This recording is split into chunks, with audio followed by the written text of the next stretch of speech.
তো আলোচনার বিষয় থাকবে গান্ধারী ও শ্রীকৃষ্ণ। চলে যাই তার মধ্যে।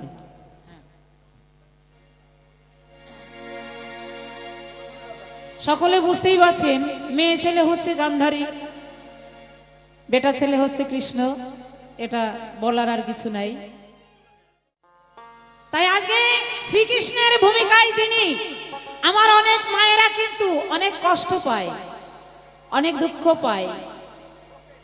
একটা সন্তান মারা গেলেও মায়েরা আমার পাগলিনী হয়ে যায়, বাবা কিন্তু কিছুদিন পরে ভুলে যায়। বাবার ধৈর্য তো একটু বেশি, তো তাই না? বাবার হচ্ছে ধৈর্যটা বেশি, ওই জন্যই বাবা একটু কম বোঝা যায়, মেয়েদের ধৈর্যটা কম। সেই জন্য দেখবেন কথায় কথায় ওরা কেঁদেই যায়। তাই সেখানে দাঁড়িয়ে কে শোনায় গান।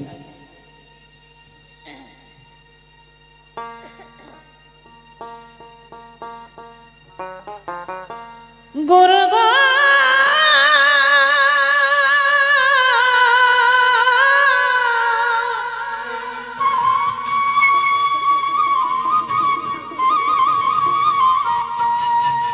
ও তুমি বলো বলো হে গুরুদান,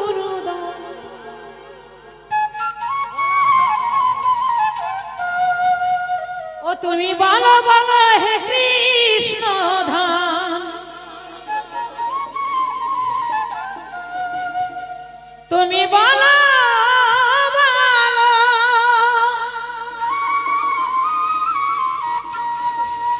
তুমি বলো বলো হে কৃষ্ণ ধাম, আমার শতপুত্র মারার কি বা কারণ, আমার শতপুত্র মারার কি বা কারণ।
যিনি জগতের স্রষ্টার স্রষ্টা, মানে তিনার উপরে আর কেউ নাই, তিনি যদি কোনো পক্ষপাতী নেয় আর বিপক্ষে যিনারা থাকে তারা কি আর পারে?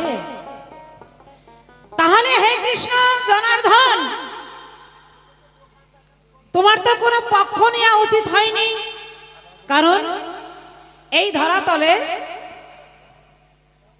যত ভক্তই আছে সবই তোমারই, তোমারই সন্তান। এবং এক সন্তানকে বুকে নিলে আর এক সন্তানকে তুমি কেন দূরে ছড়ে ফেলে দিলে? কারণটা কি?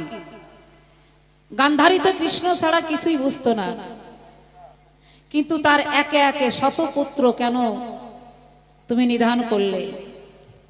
কিসের অভাব ছিল? এবং গান্ধারী যখন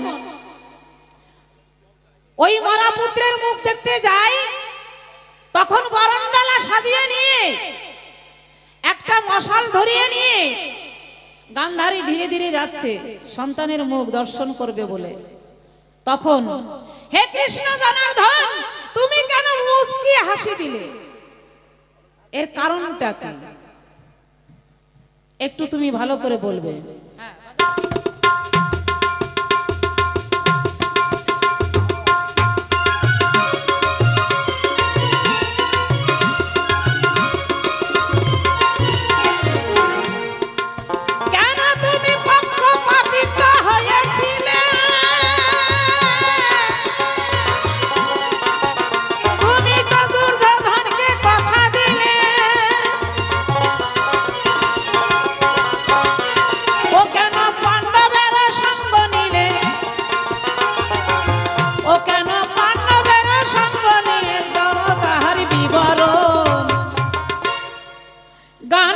শতপুত্র মারলে কি কারণ?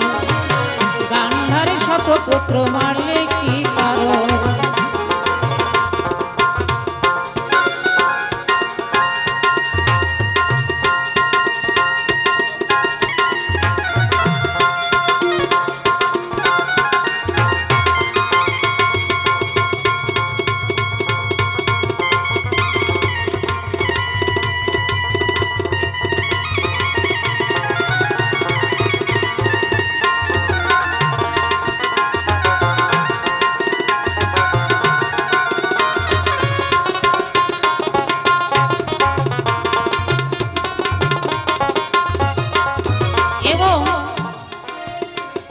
কুরুক্ষেত্রের মাঠটা হলো এত নাম করা কেন শাস্ত্রে? কেন?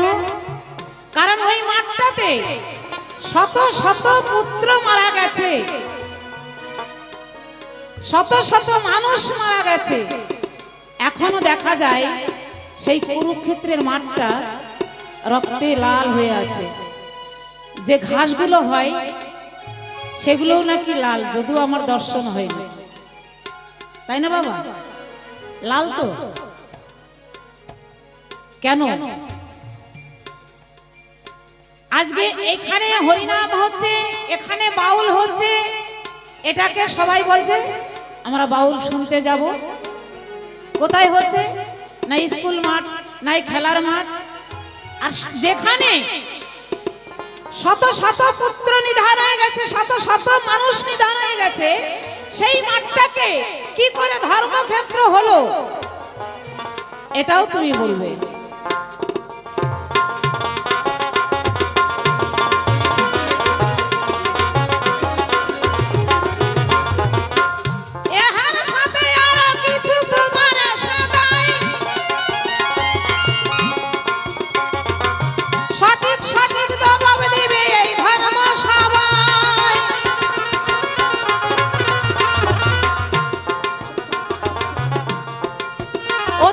সত্য ছাড়া মিথ্যা বলে, তুমি সত্য ছাড়া মিথ্যা বলে মানব না গো, মানব না। কুরুক্ষেত্রের যুদ্ধ কেন হলো কি কারণ? কুরুক্ষেত্রের যুদ্ধ বলো হলো কি কারণ? কুরুক্ষেত্রের যুদ্ধ বলো হলো কি কারণ? কুরুক্ষেত্রের যুদ্ধ বলো হলো কি কারণ? কুরুক্ষেত্রের যুদ্ধ বলো হলো কি কারণ?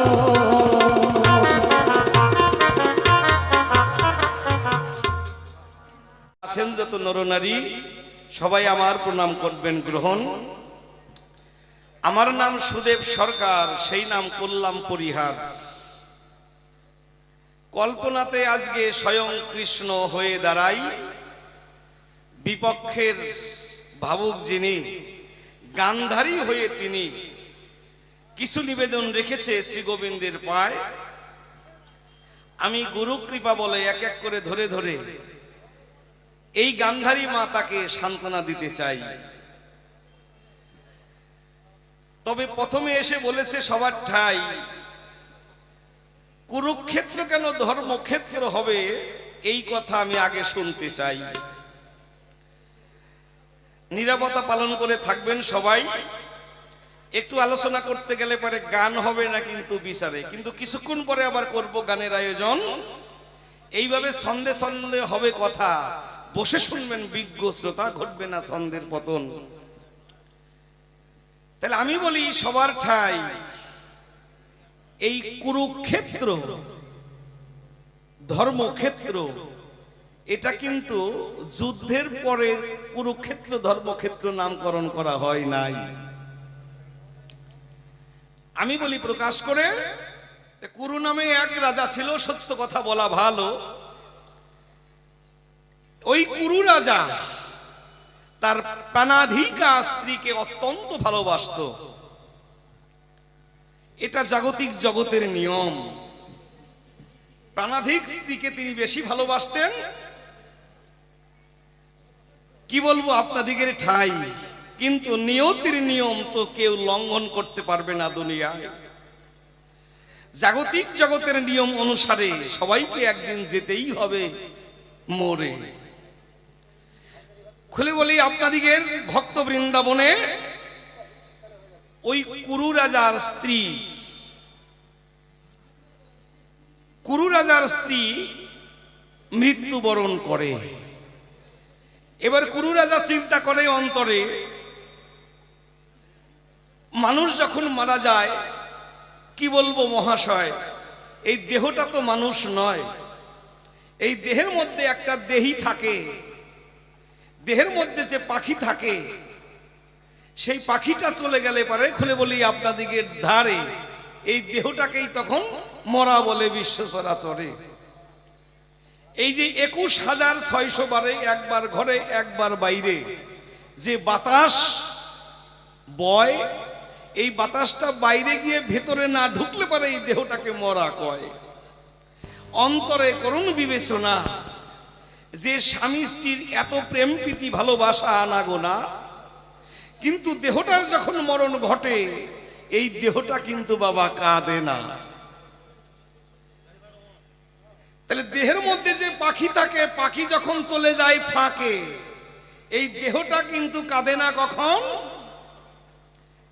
আর আমাদের মায়ার সংসারে জাগতিক জগতের আমরা সবাই জীবগণ মায়ায় মোহিত হয়ে দুঃখ কষ্ট করি সর্বক্ষণ। কুরু চিন্তা করে তাই, আমি পরিষ্কার শুনেছি শাস্ত্রের পাতায়, আত্মার কখনো মরণ ঘটে না কদাচন। আত্মার কোনো মরণ নাই, পরিষ্কার শাস্ত্রের মধ্যে লেখা, আপনারাও জানেন সুনিশ্চয়। তাহলে এই আত্মাগুলো যায় কোন জায়গায়? কুরু রাজার বিবেক বন্ধু ডেকে বলে, ওই ক্ষেত্রে সাধনা করতে বসলো ওই স্থলে। আমার মনে কুরু রাজার জানতে আকিঞ্চন, সাধনের পরে জানতে হবে এই আত্মার গতি, আত্মা যায় কোথায়।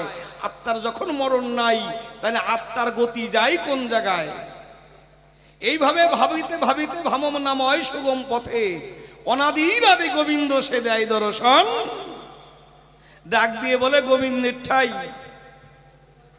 গোবিন্দ ডাক দিয়ে বলে কুরু রাজার ঠাই, বলো এই সময় তোমার সাধনায় আমি সন্তুষ্ট হয়েছি কৃষ্ণ জনার্দন, তোমার মনের কি আকিঞ্চন? তখন ডাক দিয়ে বলে কুরু গোবিন্দের ঠাই, আমার স্ত্রী বিয়োগ হয়ে গেছে, তাতে কোনো দুঃখ নাই, কিন্তু পরিষ্কার করে বলবে তুমি শ্যাম কানাই, এই আত্মা যায় কোন জায়গায়? তখন ভগবান হলেন যিনি কুরু রাজাকে বলেছিলেন তিনি, তুমি এইখানে বসে সাধনা করেছো সর্বক্ষণ, এই স্থানটাই হবে ধর্মক্ষেত্র। পরিষ্কার করে বললাম কুরু রাজা। এখন আমি বলি প্রকাশ করে, কৃষ্ণ যে উপদেশ দেয় গীতায় অর্জুনের, আপনারা জানেন সদিচয়, সেই গীতার উপদেশ এখনো ইথারের মাধ্যমে ঘুরিয়া বেড়ায়। যোগী যারা যারা যোগের দ্বারায় ধরে, তারা জ্ঞানী চৈতন্যের দ্বারাই ধরে, আর ভক্ত যারা ভক্তি ভরে কৃষ্ণকে আহ্বান করে, কৃষ্ণকে ডেকে, সেই শব্দ আজ পর্যন্ত এখনো শোনা যায়। কারণ ভগবানের লীলা বর্তমান, অনুমান না কোনো সময়। তখন কৃষ্ণ আশীর্বাদ করেছিল কুরু রাজার ঠাই, তখন উপদেশ দিল অর্জুনকে ওই সময়। কিন্তু আমি বলি প্রকাশ করে, প্রথম উপদেশ দেয় কুরু রাজারে, তারপরে উপদেশ দিল ডাক দিয়ে সূর্যকে। সূর্যকে উপদেশ দেবার পরে তার ছেলে মনুকে,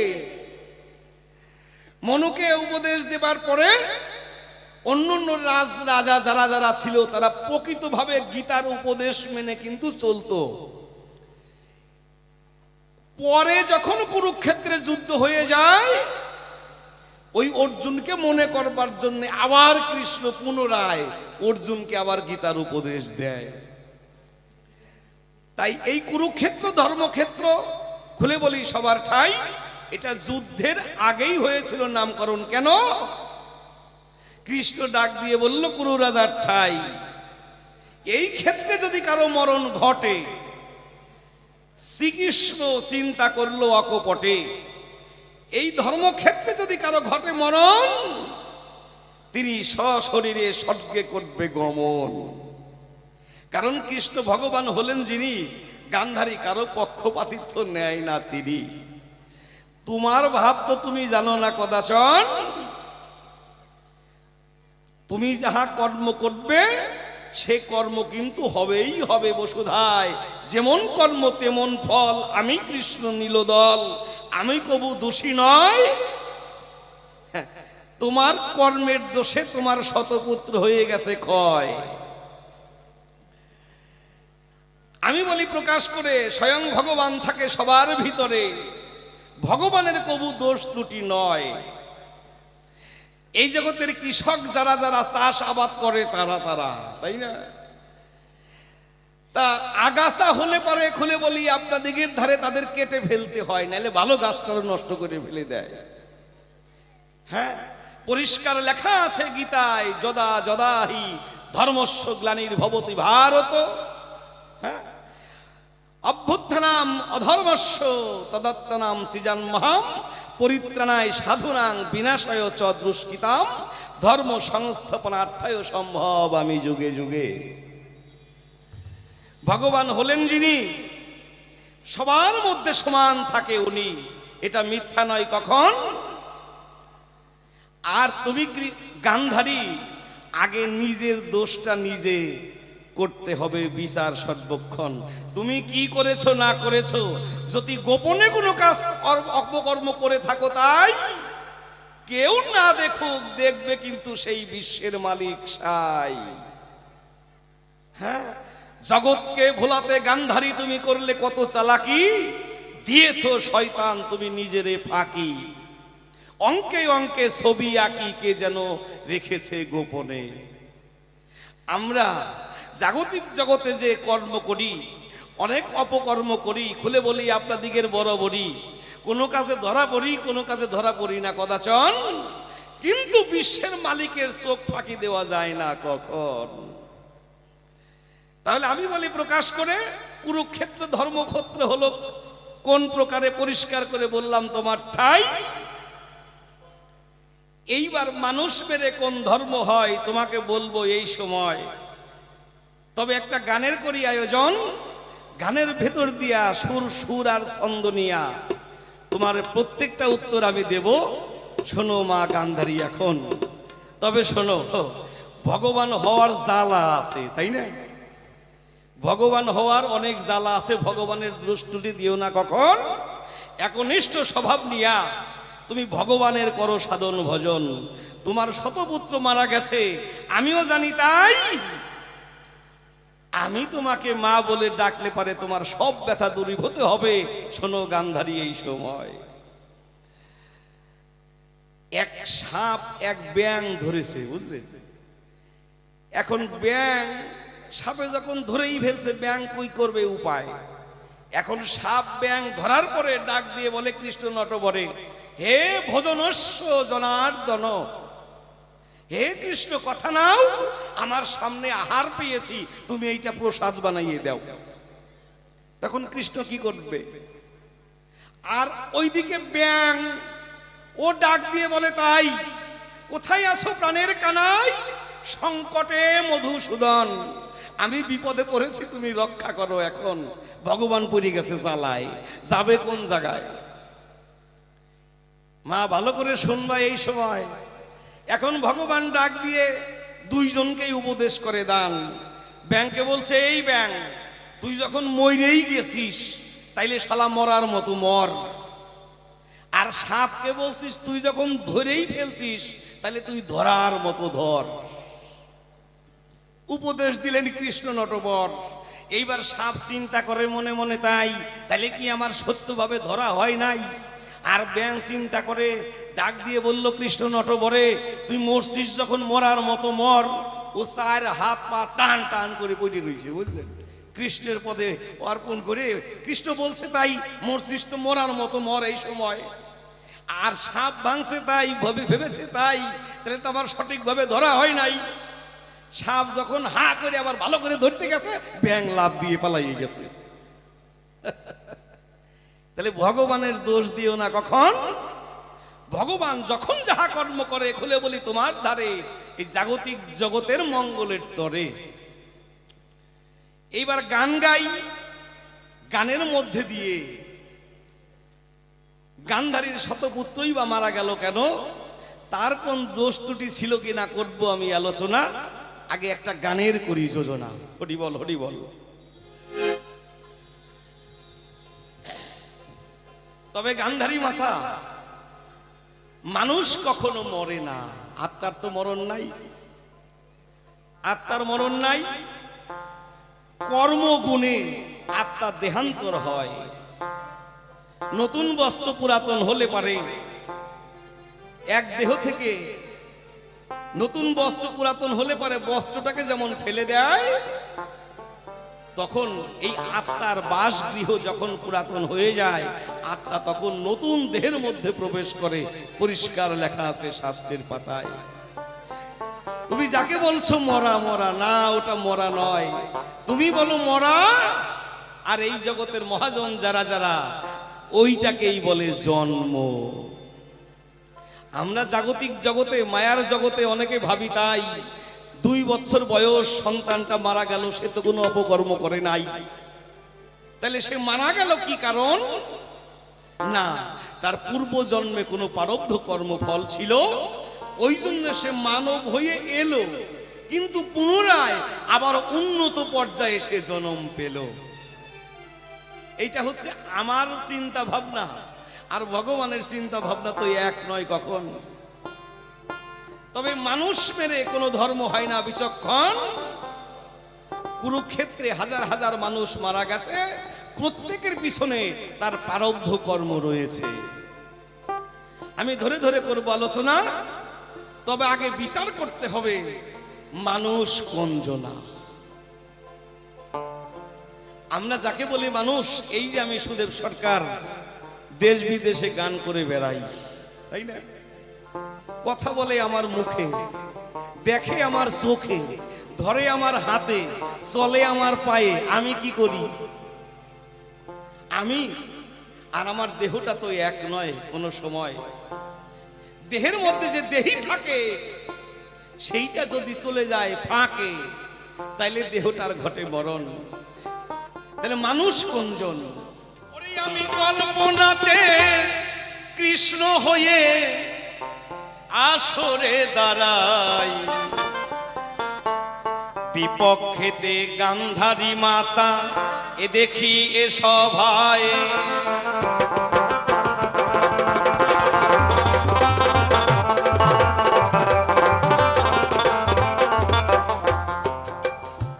পুত্রহারা ব্যথা নিয়া কিছু প্রশ্ন করেছে দান। কুরুক্ষেত্রে ধর্মক্ষেত্র হলো কি কারণ?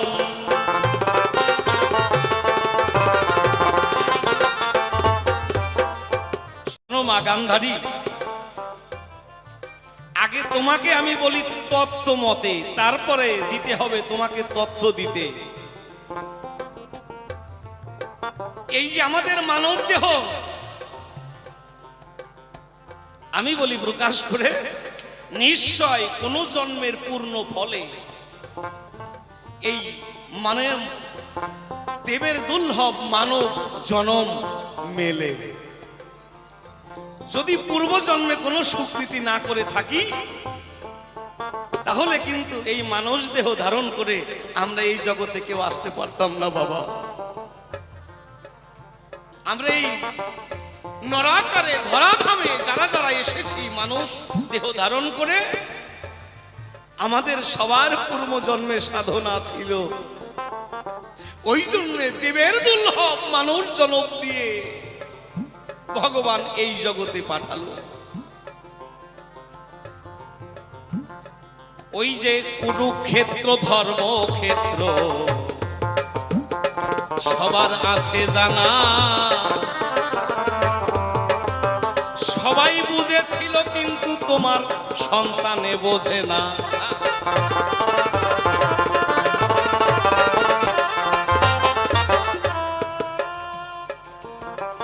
যেদিন রাজসভার ভিতরে শকুনির চক্রান্তে দুর্যোধন দুঃশাসন মিলে বসে শোনেন ভক্ত সকলে, রাজসভার ভিতরে দ্রৌপদীকে উলঙ্গিনী করে, আর দ্রৌপদীর পঞ্চ স্বামী বসা ছিল তার ভেতরে। ওই যে ভীম যদি ইচ্ছা করত দুর্যোধনকে দুঃশাসনকে মারতে পারত, কিন্তু তারা ভগবানের প্রতি করেছে আত্মসমর্পণ। যা করবে করবে সেই কৃষ্ণ জনার্দন।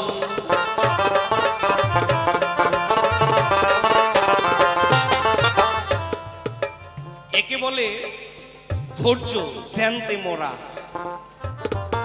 শক্তি আছে কিন্তু আত্মসমর্পণ করেছে ভগবানের কাছে। ইচ্ছা করলে পারে ওইভাবে একটা নারী শক্তিকে অপমাননা করার অধিকার কারণ নাই। আর এই জগতে কেশ চুল ধরেছিল দ্রৌপদীর, চুল ধরে রাজসভার ভিতরে উলঙ্গিনী করে অপমান করে। তখন ভগবানের আসন টলে যায়, তিনি যে অন্তর্যামী, বসে বসে ভগবান সব দেখছে সর্বক্ষণই।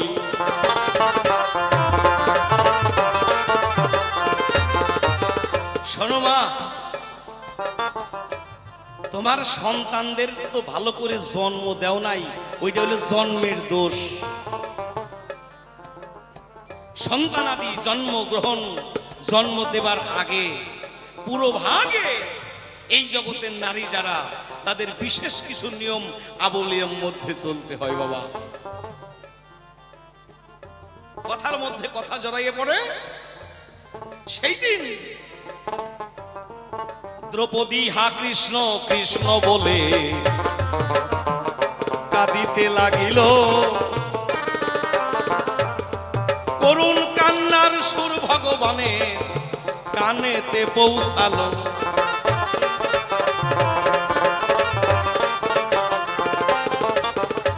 ওই দ্রৌপদী প্রথমবারে এক হাত দিয়ে বসন ধরে আর এক হাত দিয়ে ডাকে, কোথায় আছো কৃষ্ণ নটবরে। কিন্তু ভগবান বসন যোগান দেয় না। কখন? যখন ওরা ছাড়ে না মোটে। কি বলবো আপনাদিকে ঠাই, যখন দুই হাত সর্বস্ব মান অভিমান লজ্জা ঘৃণা ছেড়ে দিয়া ডেকেছিল, কোথায় আসো প্রান্তর দিয়া, তুমি আমার কথা না, এই বিপদ থেকে আমায় বাঁচাও। যখন এক হাত দিয়ে ডেকেছিল তখন কিন্তু ভগবান কাপড়ের যোগান দেন নাই। যখন দুই হাত তুলে ভগবানকে ডেকেছিল তখন সমস্ত বসন জোগাড় করেছিল বিশ্বের মালিক সাই। এই নারী শক্তির বিরুদ্ধে যদি কেহ কোন রকম অত্যাচার করে, নারী শক্তির প্রাণে যদি কোনো শক্তি ব্যথা দেয়, নারীকে যদি কোনো মানুষ ভোগের বস্তু বলে মনে করে, সে পতন ঘটবে। এই বিশ্ব চরাচরে পতন ঘটবে, ঘটবে, ঘটবে। এই যে কুরুক্ষেত্র ধর্মক্ষেত্র, কৃষ্ণ কানাই, ধর্ম আর অধর্মের জয়। অধর্ম নষ্ট করতে হবে আর ধর্মের জয় করতে হবে, এইটাই কুরুক্ষেত্রে বুঝাতে চেয়েছিল। ওই দিন দ্রৌপদী তখন কেঁদে কেঁদে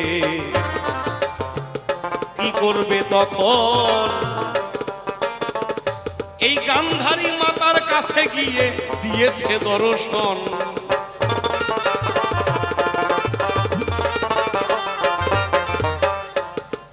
ওই যে ডেকে বলে গান্ধারী মাতা গো,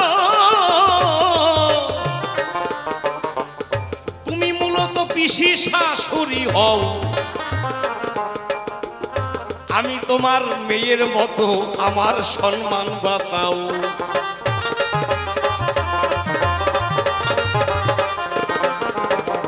ওই যে তোমার পুত্র যারা যারা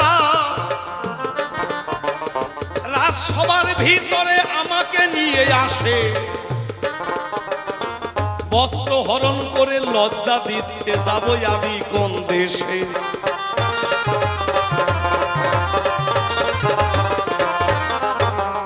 তখন গান্ধারী কি করেছিল, ঘর বন্ধ করে দিয়ে ঘরের ভিতরে এইরকম করে হাসি দিয়েছিল। এই গান্ধারী, আর এখন দেখ কেমন লাগে। কি সত্যের জয়, ধর্মের জয়,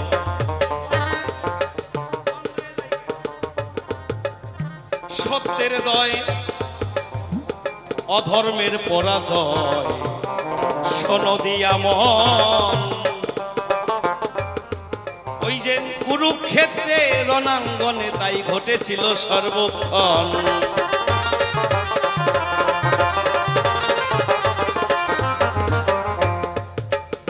তাহলে আর তোমার শতপুত্র মারা গেল কেন? খুলে বলি আপনাদিগের ঠাই, নতুন নতুন যখন করেছে বিয়া, হ্যাঁ, নতুন নতুন বিয়ে করার পরে স্বামীর কাছে অনেকে অনেক বায়না ধরে। বাসর ঘরে ধৃতরাষ্ট্রকে ডেকে কয়, ওই ঘরের ভিতরে মাকড়সা 100টা ডিম পারে। ওই গান্ধারী আগে করেছে দর্শন, ডাক দিয়ে বলে স্বামীর ঠাই, স্বামী তুমি আমার কথা নিবা, তুমি আমায় কেমন ভালোবাসো সেই পরীক্ষা দিবা। এখন নতুন বাসর ঘরে যদি স্বামী রেখে ওই কথা কয়, ও তো চাঁদ ধরে আনতে কইলেও চাঁদ ধরে দেয় নাকি? কি বলবো আপনাদের ঠাই, এই গান্ধারী সেদিন বলেছিল ধৃতরাষ্ট্রকে, ওই মাকড়সার ডিমগুলো আমাকে এনে দাও, আমি দেখতে চাই। নতুন বউয়ের বাইনা মিটানের দায়ে ধৃতরাষ্ট্র যিনি, ওই মাকড়সাটাকে ডিম সমেত ধরে এনেছিলেন তিনি।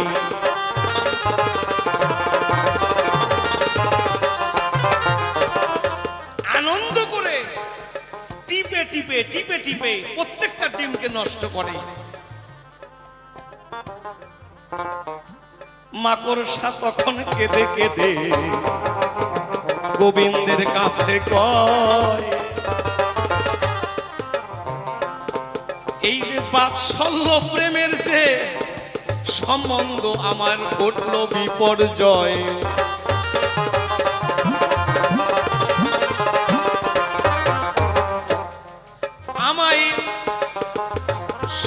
ডিম নষ্ট করে দিলি রে, আমি মনে পেয়ে মনস্তা, এই মুহূর্তে তোকে আমি দিলাম অভিশাপ।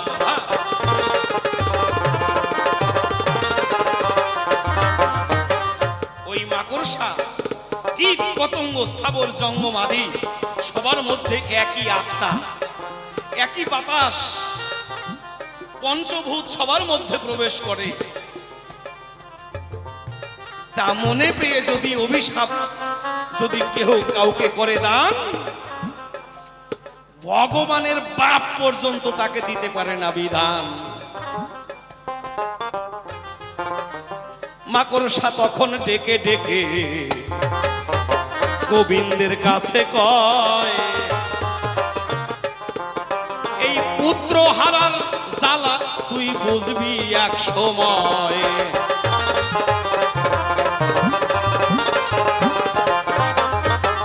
যেমন কর্ম তেমন ফল গো, শোনো গান্ধারী মাতা, কোন দোষ করে নাই আমার কৃষ্ণ বিশ্ব পিতা।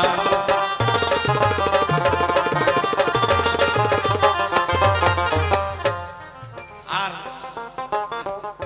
তারপরে অকালে গুতাইয়া গুতাইয়া নিয়ে আইছে, অকালের পর অকালে নষ্ট হয়ে গেছে। তৎকালীন যুগে নিয়ম ছিল বাবা, ওই সময়টাই নিয়ম ছিল, এদিকে গান্ধারী দেবী আর ওইদিকে কুন্তী দেবী। কুন্তী দেবীর গর্ভ, গান্ধারী দেবীরও গর্ভ। কুন্তী দেবীরও পেটে সন্তান, আবার গান্ধারী দেবীরও পেটে সন্তান। কিন্তু বসে শুনেন বিজ্ঞজন, বিচারে কুন্তী দেবী আগে বাচ্চা প্রসব করবে, মানে কুন্তীর গর্ভে আগে সন্তান ধারণ করেছে, আর গান্ধারী দেবী পরে সন্তান নিয়েছে। এইবার চালাকি করে গান্ধারী মনে ভাবে তাই, যার সন্তান আগে হবে সে রাজ্য পাবে সবাই।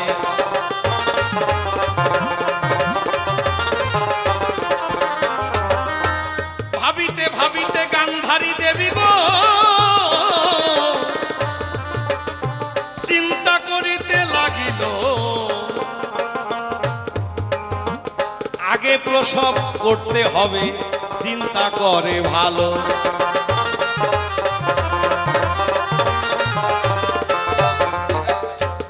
কি বাবা, গাছে যখন ফল পরিপক্ক হয়, তাই না, সে ফলও মনে মনে চিন্তা করে আমি যেন লাগতে পারি গোবিন্দের সেবায়। দেখবেন কোন গাছে কাঁচা আম ঝরে পড়ে, আর গাছেই পেকে গেছে, কিন্তু বুটা খসে পড়ে না কখন। সে আমও চিন্তা করে মনে মনে, কৃষ্ণ নটবরে আমি যেন লাগি তোমার সেবায়। তাহলে অকালের বস্তু অকালে চলে গেছে, বা তোমার তো দুঃখ করার কিছু নাই। তখন গান্ধারী দেবী হলেন যিনি রাজ্য লোভের জন্য তিনি হাতে একটা শক্ত মুষল নেয় লোহার, সেই মুষল দিয়ে গুতাইয়ে গুতাইয়ে গর্ভের মধ্যে গুতাইয়ে গুতাইয়ে বাচ্চা প্রসব করে। কিন্তু বাচ্চা তো হয় না রে বাবা, শোনো দিয়া মন, 100 খানা মাংস পিণ্ডর হয়েছে পতন।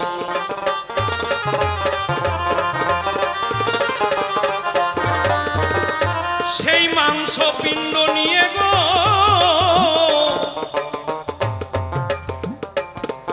যখন ওটাকে ফেলে দিতে যায়, ব্যাসদেব তখন ডাক দিয়া ওইখানে শুধায়,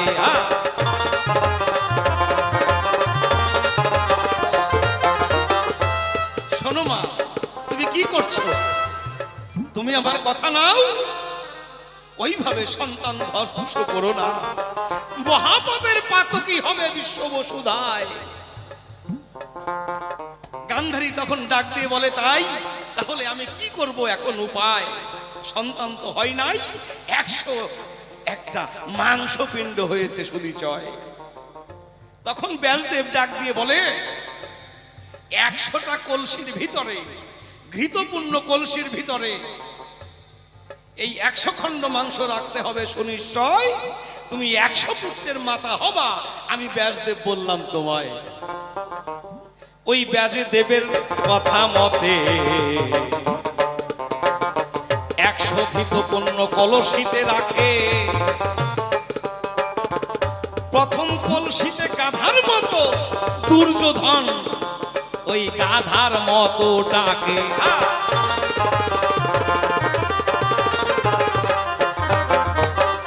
তাহলে এইভাবে 100 পুত্র জন্মগ্রহণ করে। অকালের বস্তু অকালে চলে গেছে মা, তোমার কর্মফলের গুণে তোমার সন্তান হারা হয়েছে, তাই এতে ভগবান কৃষ্ণের কোনো দোষ নাই নাই নাই।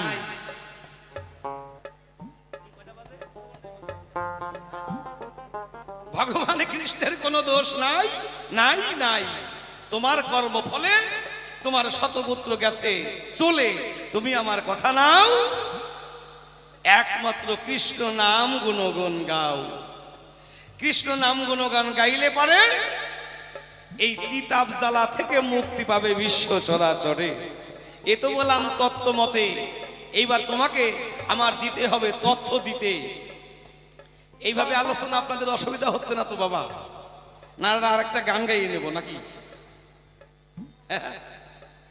হরি বল, আর একটা গান গাই, তারপর শুধু আমাদের দেহটাই যে কুরুক্ষেত্র, আমাদের দেহটাই যে কুরুক্ষেত্র, সেইটা আমি গান্ধারী মাকে বোঝাই।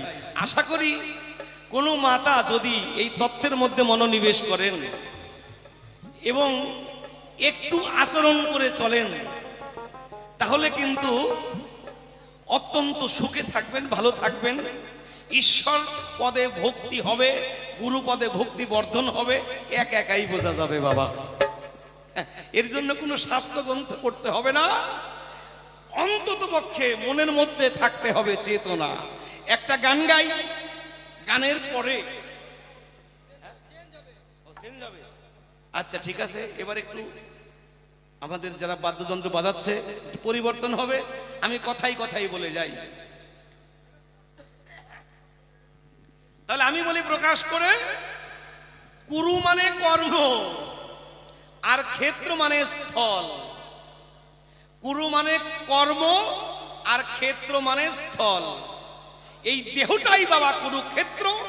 যত যত মানব দেহ আছে ততটা কুরুক্ষেত্র বর্তমান, শাস্ত্রের প্রমাণ। কিরকম ব্যাপার খুলে বলি আপনাদিকে ঠাই।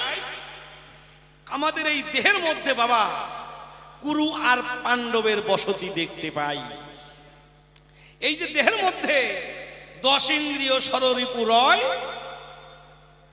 10টা ইন্দ্রিয় আর 6টা রিপু, এই নিয়ে আমাদের গড়া এই মানব বপু। আপনারা জানেন সুদিচয়। আর এই 10 ইন্দ্রিয়কে আর 5টা রিপুকে চালাই হচ্ছে দেহের রাজা মন। আমি বলি প্রকাশ করে, এই মনের ভক্তি, জ্ঞান, বিবেক, বৈরাগ্য, এই 3টি মেয়ে, 3টি ছেলে আর একটা মেয়ে। জ্ঞান, বিবেক, বৈরাগ্য আর ভক্তি, এই হচ্ছে মনের 2টি মেয়ে, একটা সুমতি আর একটা হচ্ছে কুমতি। সুমতির জ্ঞান, বিবেক, বৈরাগ্য আর ভক্তি, 3 ছেলে 1 মেয়ে। আর কুমতির হচ্ছে 6 ছেলে, কাম, ক্রোধ, লোভ, মোহ, মদ, মাৎসর্য। আমি বলি প্রকাশ করে, এই সুমতির ছেলেরা যখন মেয়েরা ছেলেরা ভালো উপদেশ করে, আর কুমতির ছেলেরা ওইটাকে নষ্ট করার তালে থাকে সর্বক্ষণ। দেখবেন আমাদের মধ্যে এইটা ঘটে সর্বক্ষণ। এক জায়গায় বলি অপকর্মটা করি, আবার বিবেক বন্ধু ডাক দিয়ে বলে নিজের বরাবরই খবরদার করিবে না, ওই অপকর্ম করা যাবে না। বিবেক বন্ধু ডেকে বলে না, ইহার মধ্যে আবার পঞ্চ পাণ্ডব রয়, যাকে দেহের মধ্যে পঞ্চ বায়ু কয়, প্রাণ, ব্যান, অপান, সমান, ইত্যাকারে 5টা বায়ু। তাহলে এই কুরু আর পাণ্ডব 6টা রিপু,